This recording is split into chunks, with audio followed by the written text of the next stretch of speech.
Happy Tuesday. Come on in, pull up a chair. The Daily Dope is in the air.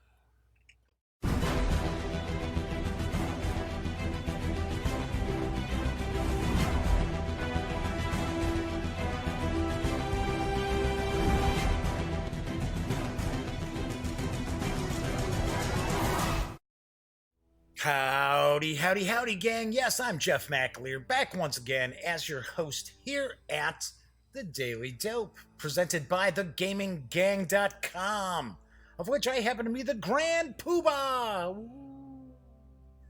So, welcome aboard. Tonight is Tuesday, July 2nd. This is episode 326 of The Daily Dope. So, welcome aboard. If this is your first time tuning in, this is a very, very casual show. It is a live stream. I mainly pretty much kind of share some tabletop gaming news, maybe a little geek culture stuff as well. But I always have a game unboxing or maybe a page through for an RPG book or even possibly a review. Tonight's show, I am actually going to unbox and take a first look at RWBY Combat Ready from Rooster Teeth Games and Arcane Wonders. This game came out last year. I believe it was a Gen Con release at the time. And Tony over at Arcane Wonders was like, "Hey Jeff, you should take a look at this game. You should see what you think." So I was like, "Okay, cool with me." So I actually have a few things from Arcane Wonders that we're taking a look at. So anyway, do want to mention, since this is a live show, there is chat available. It is on YouTube. Do want to point out, chat is not on screen. It's one of the ways that I keep some of the stranger commenters at bay, but I do pay attention to chat. So if you want to say howdy, or maybe you've got a question, or maybe there's something about RWBY you want to get a closer look at, by all means, chime in. I will respond. If you happen to like the video, please give it a thumbs up. If you check out some of the videos on the Gaming Gang channel and you like them, by all means, please subscribe.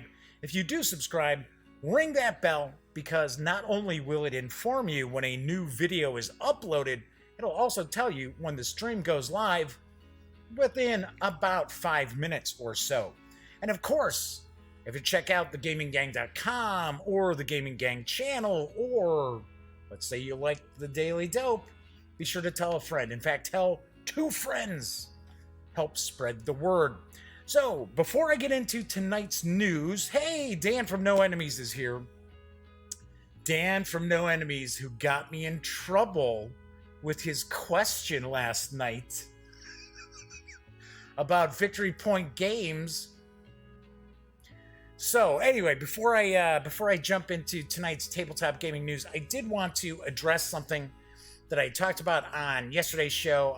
On last night's show, I did a review of Sorcerer from White Wizard Games, which I really liked. I thought it's, even though it's not, radically, different, pretty good game. Really enjoyed it. So, just before I got into my review, Dan from No Enemies here asked me about Victory Point Games, because I was talking about stuff coming up on the show. And I mentioned I was going to shoot a standalone video for these 3 kind of booster pack expansions for Dawn of the Zeds. And Dan had asked, "So what's going on with Victory Point Games?" So I shared what I knew. And Alan Emmerich did not care for that. Alan Emmerich of Victory Point Games fame actually, interestingly enough, wrote a fairly long comment on the video that was posted over on Board Game Geek, because not only do I have the videos on YouTube, of course, on thegaminggang.com, I also do post them up to Board Game Geek as well. And he went on a bit, and he seemed very upset. So Dan's texting, or I should say texting, typing in chat, "Oh man, I'm so sorry." Dan, there is absolutely nothing to be sorry about, because I'm not going to go into specifics about what Alan Emmerich included in his comment, because as I was replying to it, it was deleted from Board Game Geek. So I did throw a comment up on that video saying, "Hey, you know what? I stand behind what I said 100%. 100%. I didn't necessarily say anything derogatory. I said that I mentioned, okay, now I don't know what Ellen was mad about. Maybe it was because I said when I saw him last, which was at last Gen Con, he did not look like he was in the best health, like he was feeling well. And he told me he wasn't. I don't know if that's what he was mad about, because in his comment he said something about, well, ask anybody who was at Con Sim World Expo last week. Oh, all 20 of them? God, that place looks so dead in the pictures that were being posted on Twitter. I felt so bad for the people out there. Because Con Sim World's pretty cool. The expo didn't look like there was hardly anybody in the ballroom. Anyway, moving right along. So Ellen said something like, ask anybody who saw me, hosting the auction like I do every year. I was a picture of health. Okay, that's fine. I had no idea. When I said he didn't look like he was in the best of health, I was concerned. I had even mentioned to him, hey, take it easy, Alan, when I saw him at Gen Con. Maybe that's what upset him. Maybe he was upset because I said that Victory Point Games released a good number of titles that did not sell, that sold in single digits. And that information came from Victory Point Games' own guy who does their accounting, who had told me these things kind of off the record. A lot of things I was talking about last night that you think I was speculating about, I was not speculating. The people in the know had told me different things. So I don't know if he was upset because I said everybody from Victory Point Games was let go.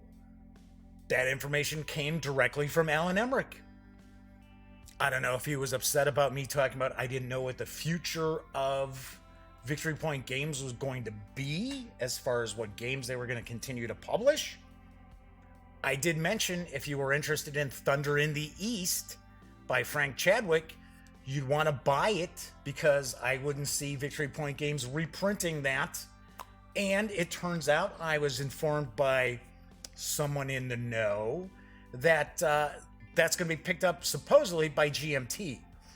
So I was correct about that too. Victory Point Games isn't going to reprint Thunder in the East. So I am not sure what upset Alan Emmerich. So I don't know. But like I said, he deleted the comment, but he made it out like I was lying. That, that I was 180% or 180 degrees wrong and all these things. Like I said, I stand behind what I said, and people out there in the industry know this for a fact. I am not a liar. I call things as I see them. And if people don't like that, well, excuse my French here, tough shit. Anyway, so I'm not mad or anything like that. I was just like totally thrown when I saw this comment. And I mean, my comment that is there on the video now is actually just saying, hey, I stand by what I said. Now, maybe there were specific details I'm incorrect about, but the entire gist of what I said, which is basically Victory Point Games is not going to be what it used to be. It is different now. I stand by that 100%. So anyway, nice going, Dan. I'm just teasing. I'll take it out on you when I see you at WBC. All right, so let's get on into the news. And yes, I will point out, I know there are folks out there who do not like the tabletop gaming news of the day. If you are one of those folks, please look in the show notes below. And you'll see that there's timestamps, so you can skip right on past the news. Of course, those of you who are watching live, you're in it for the long haul, unless you go have a sandwich or go grab something to drink. Do want to point out, pretty short news segment today. But my first item is Rio Grande and Winsome Games are going to be teaming to re-release the 18XX title Golf Mobile in Ohio later this year, and I've got the dope.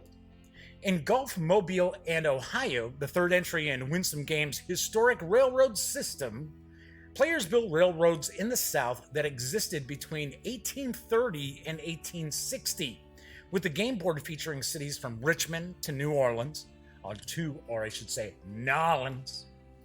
And from Memphis to Savannah, 23 different railroad lines exist in the game, each represented by 2 shares of stock.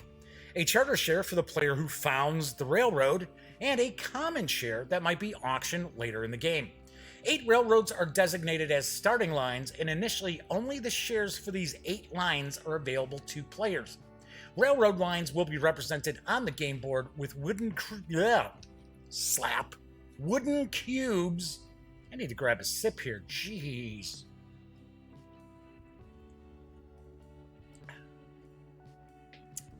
Wooden cubes that come in 6 colors, with the number of cubes ranging from 6 to 32. Each time you build railroad lines, you score victory points. 1 victory point for founding a new line, with 3 lines being worth 2 victory points. 1 VP for placing a cube in a city. 2 VPs going into Atlanta. And 1 VP for the first time that a line connects to a line of each other color, which can only occur in cities. If all players pass in turn, or the 6th color of cubes is on the board following the chartering of a railroad, the game ends. Whoever has the most points wins. Golf Mobile in Ohio is for 3 to 5 players, ages 14 and up, plays in around an hour, and will carry an MSRP of $39.99 when it arrives in September. So, reason why I am not sharing more images from this is that the original release is god-awful ugly. It is an ugly game. Now, that does not mean that an ugly 18xx game can't be really fun. Baltimore and Ohio comes directly to mind, which I want to say was from Eagle Games or Griffin Games. Really horrifyingly ugly game, that one, but it was a lot of fun. Really enjoyed it. So I'm taking a guess that maybe Rio Grande will kind of pretty up this release because it's pretty basic looking. So we will find out. Rio Grande usually doesn't have a big presence at Gen Con, so I can't say we'll see it at Gen Con, but you never know.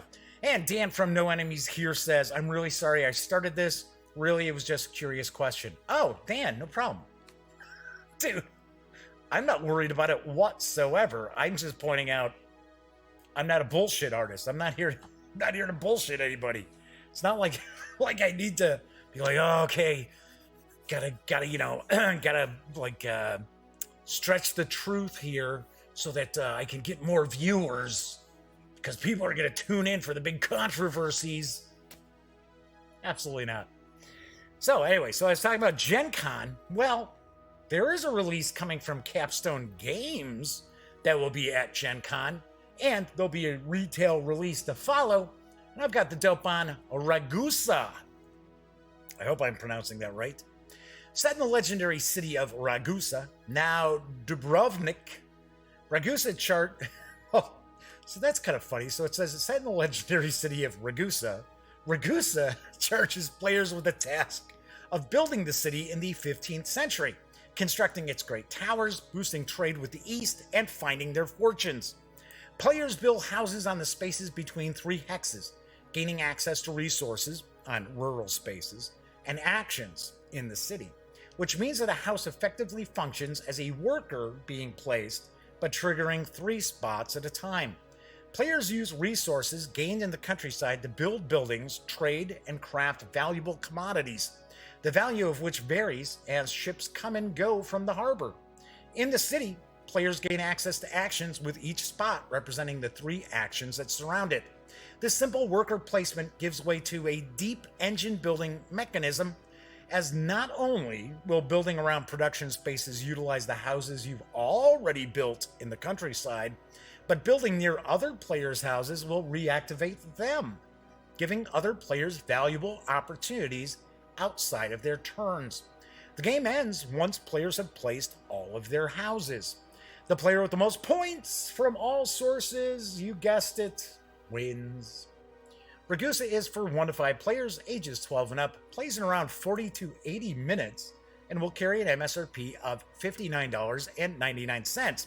As I mentioned, it is going to make its first appearance at Gen Con, but the game will hit stores on August 28th. This looks interesting. This sounds interesting. I wish that there was actually more info. There were more images out there.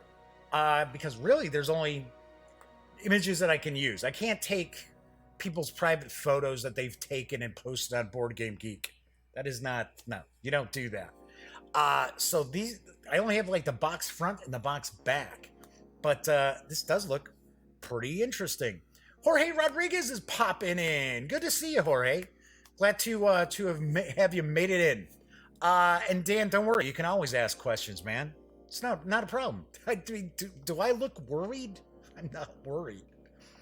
All right. So anyway, let's move on to my next news piece because today, Modiphius Entertainment released the role-playing game supplement for their Fallout Wasteland Warfare miniatures game.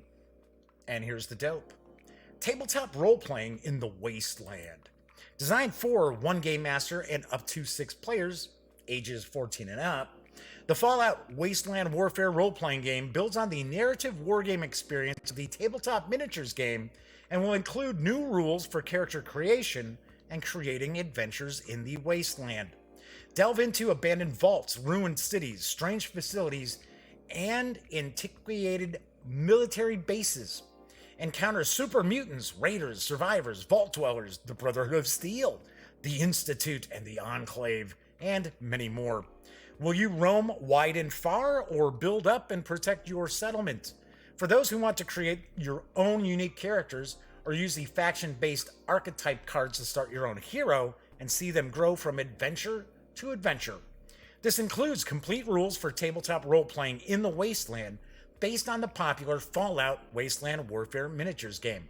There's full rules for character creation, archetypes, and original player ideas, alongside existing characters from the Fallout universe, packed with lots of full-color photographic scenes of the Fallout Wasteland Warfare range of miniatures to inspire your adventures and your purchasing, I will guess. And you'll be able to interact with familiar characters and creatures drawn from the world of Fallout. Say, dog meat?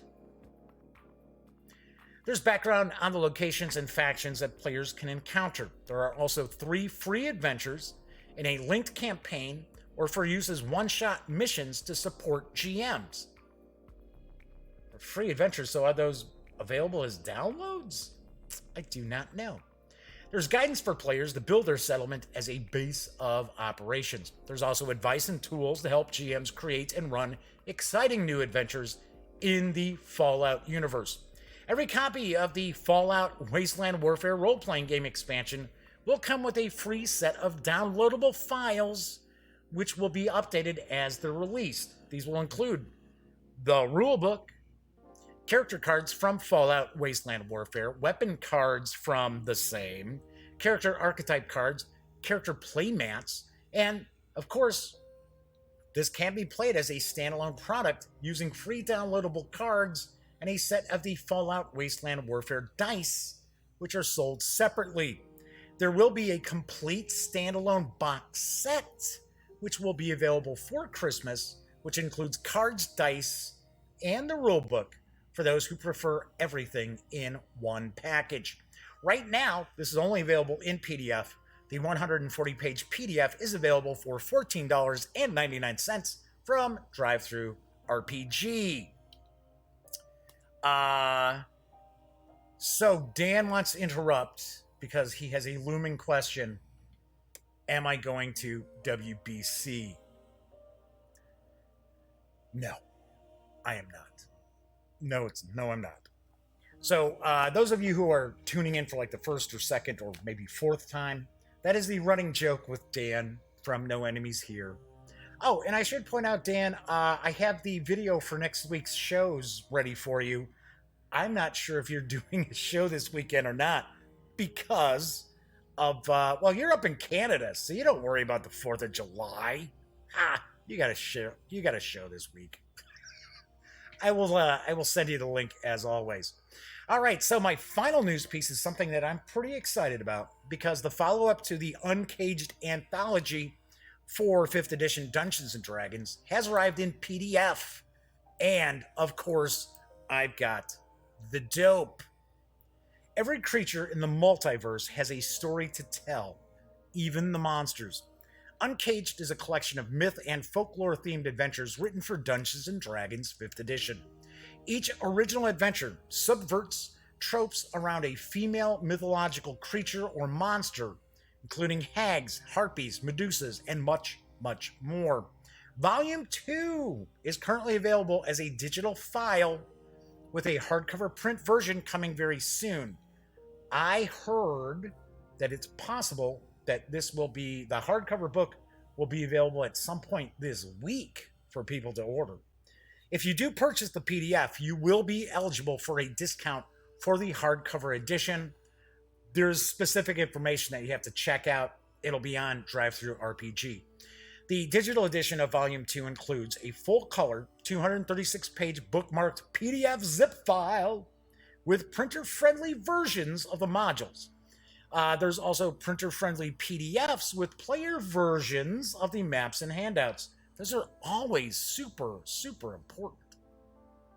25 original adventures for tiers 1 to 3. Each adventure features a creature, monster, or character from folklore, fairy tales, myths, and/or legends, with cover art by Samantha Darcy. The 236-page PDF is available right now from DM's Guild.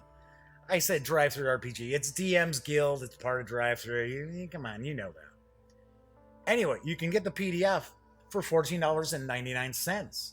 That is pretty sweet. I do have AshleyWarrenWrites.com because I believe Ashley is sort of the editor. I think she's the editor-in-chief for the Uncaged volumes. There are actually 4 volumes planned right now, so that is pretty cool. Do want to point out that Sammy did a review for me for the Gaming Gang of the first volume. She loved it. She thought it was fantastic. I peeked at a bit of it. I didn't read enough of it to really give my own comment or throw my 2 cents in as far as a review, but I thought it was really, really something special too. And Sammy gave it a 9.7 out of 10. So I am going to make sure to get volume 2 in Sammy's hands so she can do a review of that as well. So Jorge was mentioning that as far as the Fallout role-playing game, you'll be seeing custom barbarians. Bum, bum, bum, bum. I find it kind of strange talking about the Fallout Wasteland Warfare role-playing game. I find it strange that they're actually using the core mechanics from the miniatures game, I believe, for the role-playing game. I mean, the game is cool, don't get me wrong, but the mechanics are, a lot of it's like range bar based. You know, you've got these range rulers that you're using. So I don't know. I don't know how they'll pull it off, but all I can say is I gave that as a gift to my nephew Cameron, who's part of the gang, as part of his graduation present, because he graduated high school this spring. And he and his friends are just playing the hell out of that game. But they're huge Fallout fans anyway. All right, so let's talk about what's coming up on the show. This is a holiday shortened week. So on tomorrow's show, I will be reviewing Warfighter, the modern edition from Danvers Games. I'll do a little bit of a how to play.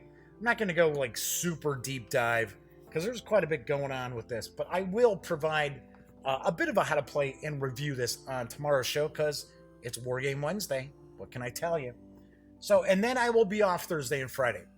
Then I will return on Monday and I will unbox and take a first look at Valparaiso from my friends over at Stronghold Games. This is kind of an economic game set in, I want to say it's 16th century Chile, or as some people like to say, Chile.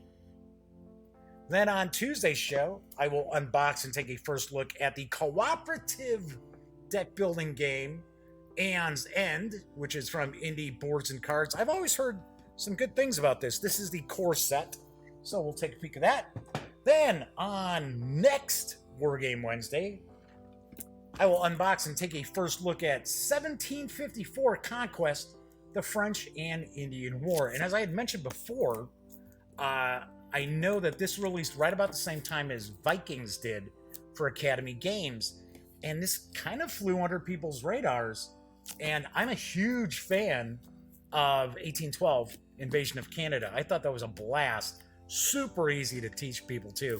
And the gameplay doesn't wear out its welcome, it doesn't overstay its welcome. So I am looking forward to checking this out, as well as the little Native Alliance expansion. It's a little deck that is for some of the Native American units, which I believe in the core game kind of go back and forth between the French and the British, that they really don't have their own like faction. If you're familiar with the Birth of America series, you tend to have like these factions in that for each player has. Then on Thursday's show, I will be reviewing the Dungeons and Dragons Essentials kit, which arrived last week, and I'll give folks a hint. I was very impressed by what's in this box. Really am. Wizards of the Coast really upped their game as far as a starter set goes, because that's what the Essentials kit is. It's effectively a new starter set.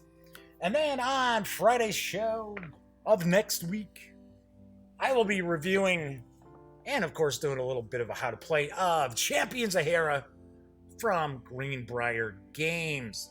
So, do want to point out, I've got some standalone videos that I'll be doing as well.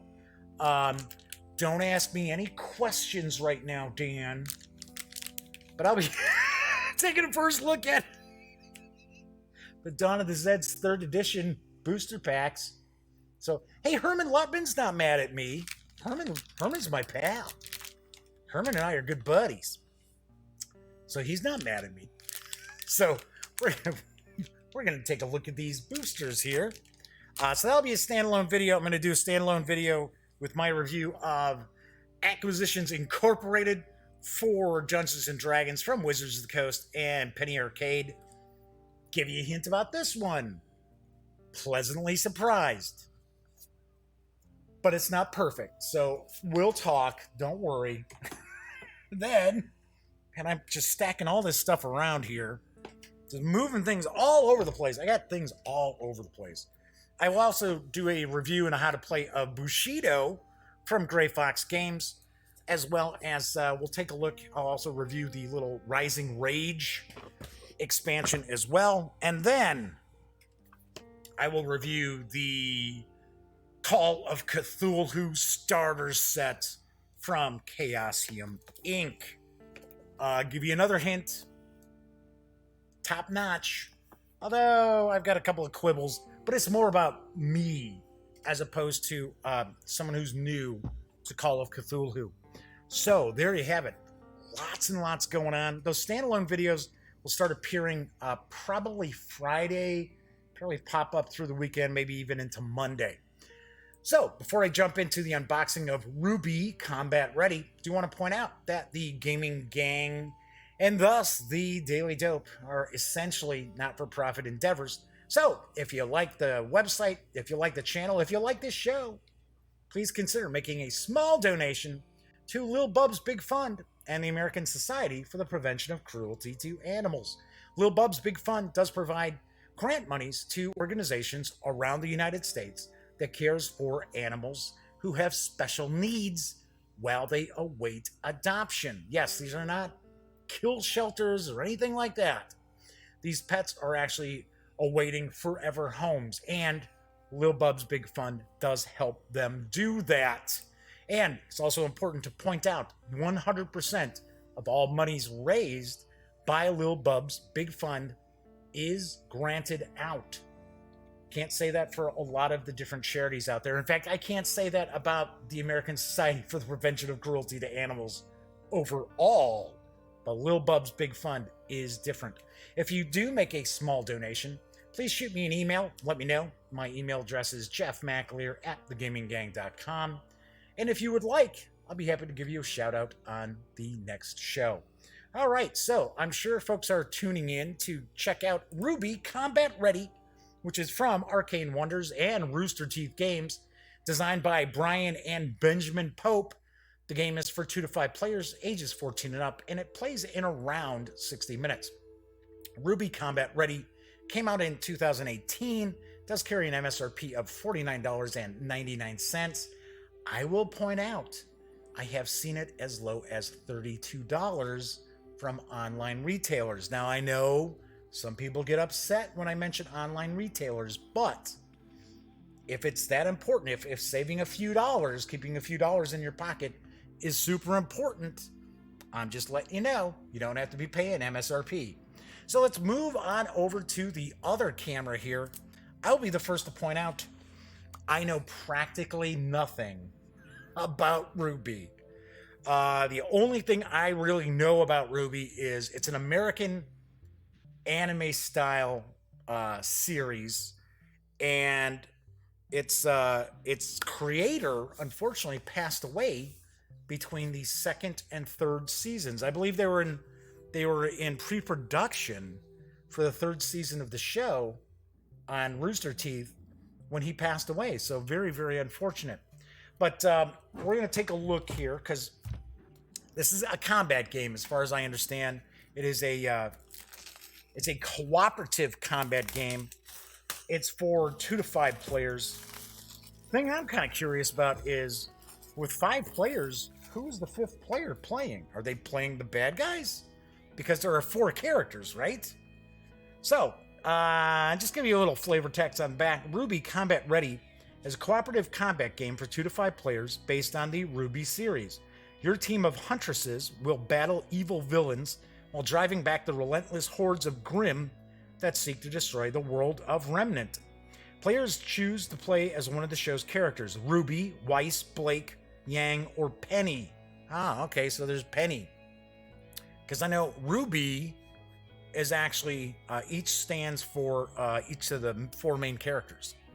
That's, for an example, we're looking at Ruby, Weiss, Blake, and Yang. Then they choose a scenario to play from the scenario book, which includes a villain to battle and special objectives to accomplish. Battles are fast and intense with tough tactical choices every round. During the battle, players gain experience which they can use to upgrade their abilities and powers. Players can choose to play a string of scenarios known as a campaign, improving their combat prowess after each victory. They'll need to be at their best because each successive scenario becomes more challenging. If they defeat all the villains in a campaign, their conquest is complete, and the world of Remnant may know peace once more. Yes, until the next episode. So let's crack this on open. So, I believe, and I could be wrong, but I do believe that each of the characters has a unique combat style. Now, I'm not necessarily saying that we're talking about asymmetrical actions and things like that, or an asymmetrical sort of gameplay for each of the characters, but I do believe each of them is going to operate a bit differently. So we've got the rule book, so let's page on through the rule book real quick. See what we've got here. So it's kind of showing us the components. Got a bit of the setup here. The villain setup. So each player is going to have a character board. They'll have their own like character board to track stuff. There's a villain setup here, so it looks like we've got a villain board. Or maybe this is a player board. We'll find out. So we got different villain stances. What is this? Is this Malcolm McDowell from A Clockwork Orange? Sort of looks like him. We'll take a look as we get closer into when we get into the game components. How do you win? So we've got the duel. So that no doubt is the different battles. So talking about the duel rounds. Talking about sideline players. Fury. Experience upgrading cards. And actually a little bit of information about the design process for making the game. So I have never watched RWBY. I gotta be honest, I don't believe I've ever watched anything from Rooster Teeth. Simply because, I mean, everything that they do, I believe, is on their own website and YouTube. and I do not tend to watch a lot of stuff on YouTube because I watch tons of stuff on Netflix and other streaming locations and things like that. But all right, so let's take a look here. We got the scenario book, which is very thin. So there we go. Like I said, this almost looks like Malcolm McDowell in A Clockwork Orange. So he's Roman Torchwick. Then there's Adam Taurus and Cinder Fall. So those are the villains. We've got objectives, mini objectives, sub-boss objectives. I'm talking about special rules. Playing as the villain. So, okay, so it's possible for a human player to play the villain. Then there's also 5-player co-op as well. There's player duels. The players can battle each other. And then we've got some info about veteran heroes as well. Got some sample scenarios. And then we've got the campaigns. And then kind of a reference sheet as far as the different tokens and markers and such. So I'm kind of curious, where are the... So it says campaigns. These are just sample scenarios. So are we going to have different scenarios like on cards or something? I'm not sure. But then again, maybe this is just it. It's just telling you what to take, what villains and things like that. So, all right. So that is the scenario book. And let's take a look here. We've got some tokens. We've got some punch boards. At least one. Well, we got one punch board, okay. So we've got various different tokens. Villain Fury. And it looks like Michael Jackson's hat right there. Now, these are dual-sided. So there we go. We got that. So this looks like this is the villain board. Yeah, this is the villain board. Let me move this box out of the way. So we can kind of get a better look at this. So we got, I guess we track the heroes Fury here, villain Fury, villain decks, hero cards. So I guess we got some markers here as well. Then there we go. We've got the character boards, which I might as well zoom in for these. Might as well zoom in and take a quick look here. So we have Ruby Rose, Super Speed. Blake Belladonna is a copycat. And as you can see, these are cut out. So I'm sure we've got some cubes they're going to mark in here. So it looks like we've got experience points, aura, which is maybe health. And then we also track fury for each of these. Penny Palladina is combat ready. Weiss Schnee, propulsion glyph. And Yang Xiao Long uses rage. So these are the player boards. We've got some minis. It looks like we've got miniatures for the heroes and the villains. Nope, just the heroes. So these are plastic and these are hard plastic. Well, maybe not. All right, come on, you. No, they're soft plastic. Okay, so let's zoom in and take a look at the miniatures here. So we've got 5 different miniatures. Sculpts look pretty good. Detail looks pretty good. The plastic isn't super soft, so this is pretty stiff here. There's really no give to it, but I will show you the mini that does have a little bit of give, and it's this one right here. It's like a giant scythe, so you can see there's some give to it. Not a ton. It's not super soft, but I can see that it is bent a little bit. Might be able to fix that without having to boil water and put it in boiling water. But like I said, pretty nice sculpts. These don't look like these are 32 millimeter. These look like these are about 28 because they're pretty thin. So we've got that one. Then we've got this character here just saluting. What is that, Min-Mei from Row Attack? Oh no! I'm kidding. Alright, so we got that character there. I bet you this is the combat ready character. What was it, Penny?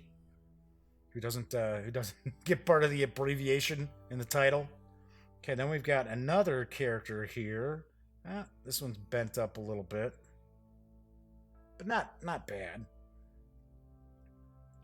So we've got looks like a couple swords. Oh, maybe not. No, that's I forget the name of that Japanese weapon. Almost looks like a noise maker that you would spin, kind of. So we got that one there, and then we've got one in white. And I do believe that these colors do match up with each of the characters' color coordination in the show. Because on the show, I think, like I said, I'm not positive. I think each of the characters are associated with a specific color, like white, red, yellow, black. All right, so those are the minis there. We've got some discs, just some wooden discs there. I was gonna say, where are the cubes? There you go. Oh, they're plastic cubes too. So we've got those. We've got some decks of cards. It looks like we've got a few decks of cards. So each of the characters, I'm going to take a guess, probably... Well, I know that for a fact. They get their own decks. There we go. Get these out. So I'm going to zoom back out a little bit. Not a ton. So we've got these decks of cards. Now we've got bigger cards here, which looks like these are the villains and henchmen. So let's take a look.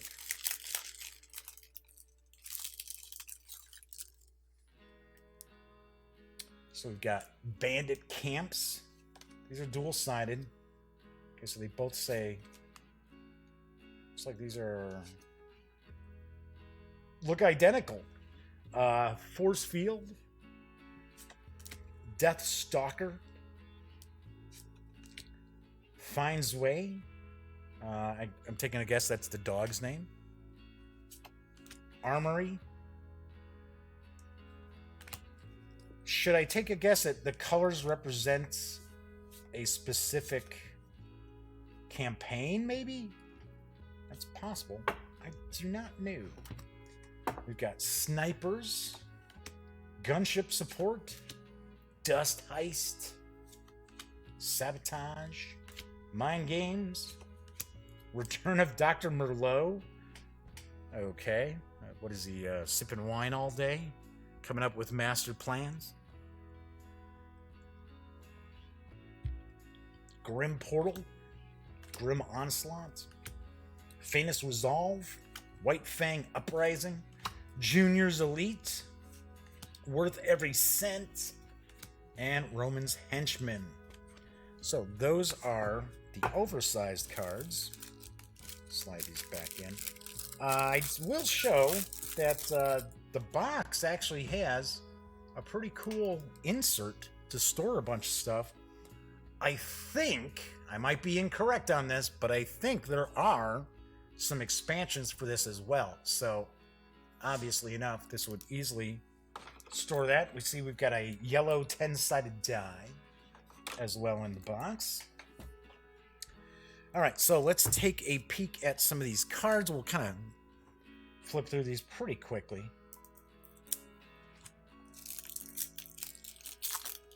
Okay, so we've got Grim, which I understand are like the monsters that are attacking Remnant. So we've got Grim, and we've got White Fang. Oops. Got Henchman. Is that gonna be it? Okay, so we got like Henchman here. So we've got a Thug. 2, 3, 4 different thugs. Jeez, what is with the wearing the oddball like animal heads? They did that in Umbrella Academy 2. They disguised themselves with, you know, these oddball like animal heads. I was like, okay. So we got mercenaries, captain. So I'm going to take a guess these numbers probably represent like maybe their challenge level, something like that. So we've got those. We got White Fang, initiates, or maybe they just, I don't know. It's got a, they all kind of look the same. Well, they're a little different down here with these stats. Acolyte, Elder. Okay. And then we've got the Grim. Beowulf? What? Shouldn't it be like Biowolf? Okay. Ursa. Griffin. Borbatisk. These almost look like creatures that have like biomechanics to them. And then we've got Goliath, which is almost like a, looks like a mammoth. All right, so those are those. Then I believe these are going to be the actual character decks. So let's take a look.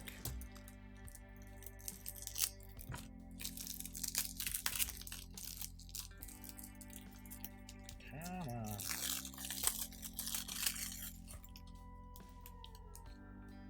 Okay, so we got these.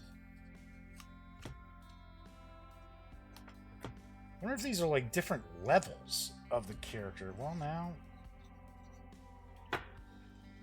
Or maybe these are villains? I think these are villains. Not positive, but it's kind of funny how we've got like different artwork. It's the same character, but different colors as well. Yeah, they're villains. Because here's the one that looks like should be busting out singing in the rain. So I do see down here it says aggressive, because I saw in the rules it was talking about villain stances. So we've got balanced, subtle. There you go, there's the subtle. And then event. Alright, so that's what the different colors mean. It's the different stances. Let's just kind of take a peek here. Hot Pursuit. Paladin 290. These are event cards. High Stakes. Playtime's over. Maniacal Laughter. It's a taunt.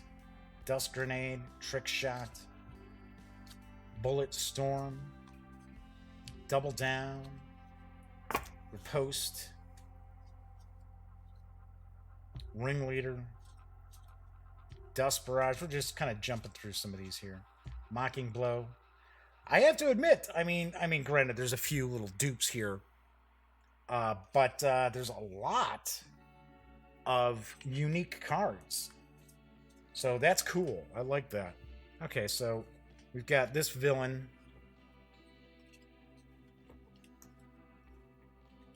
We'll just take a quick look at just like some of our cards here. Ember Flare, Black Arrow, Stream of Fire. So obviously this is you know a combat. This is a melee game for certain. All right. So we've got the three main villains. These are their decks that they use. So of course we're gonna have the decks that the characters will use.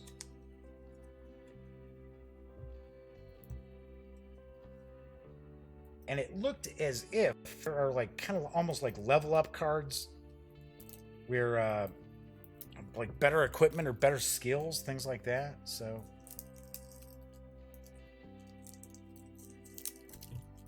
let's take a look.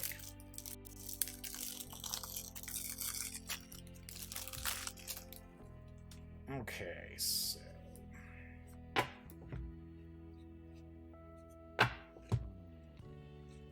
yep, that's exactly what they are.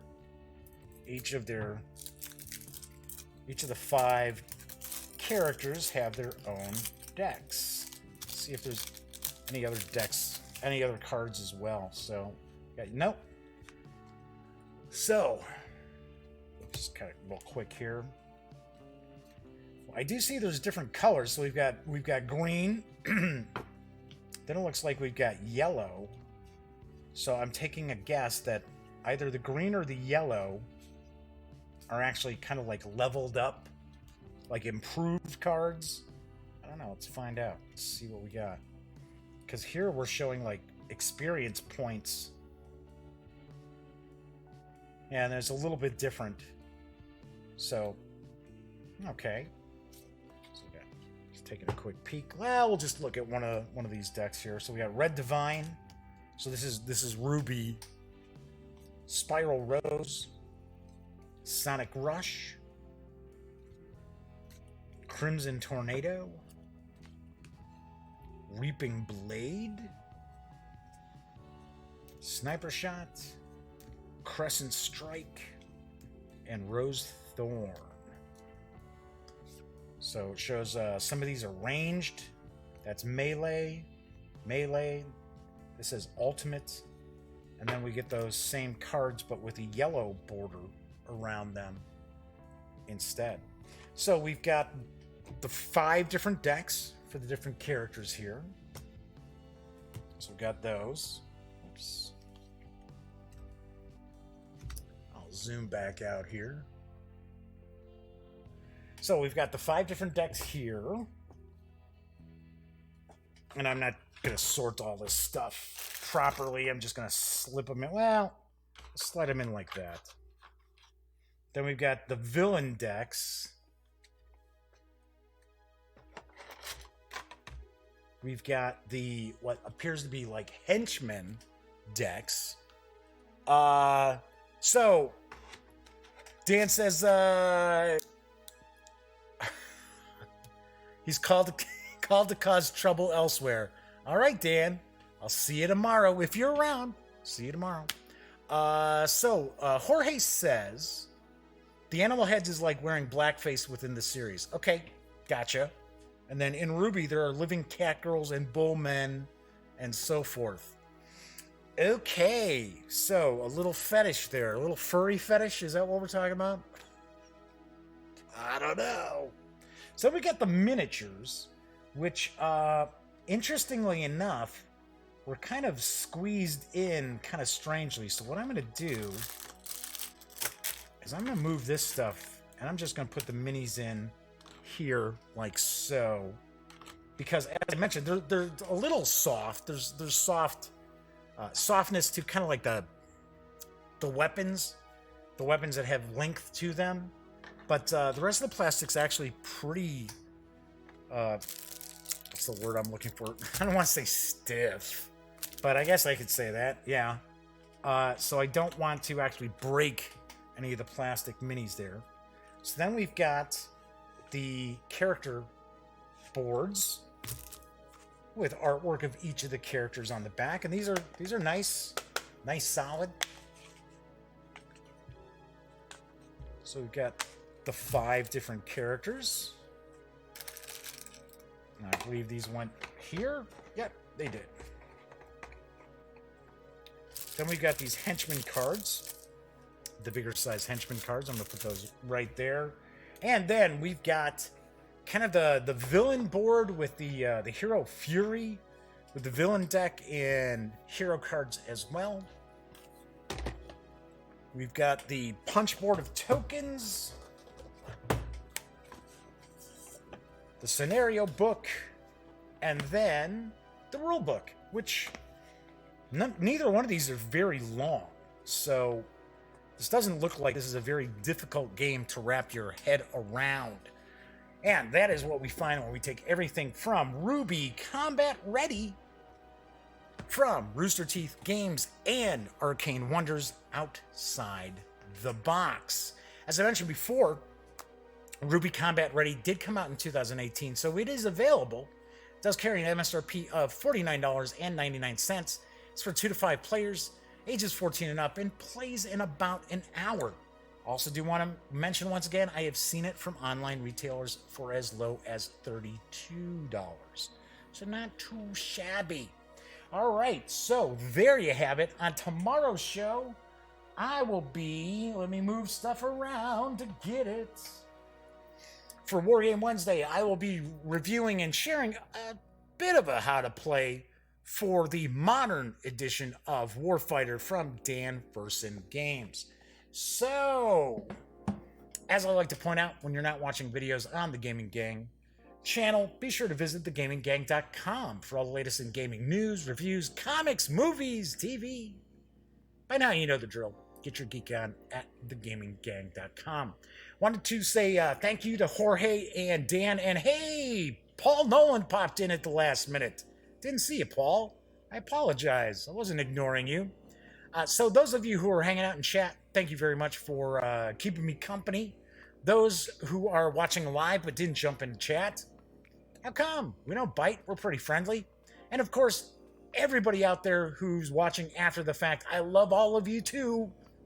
Warms the cockle of my heart. So I will be back tomorrow for my last show for this holiday shortened week. So everybody enjoy the rest of their Tuesday night. And I'll see you next time.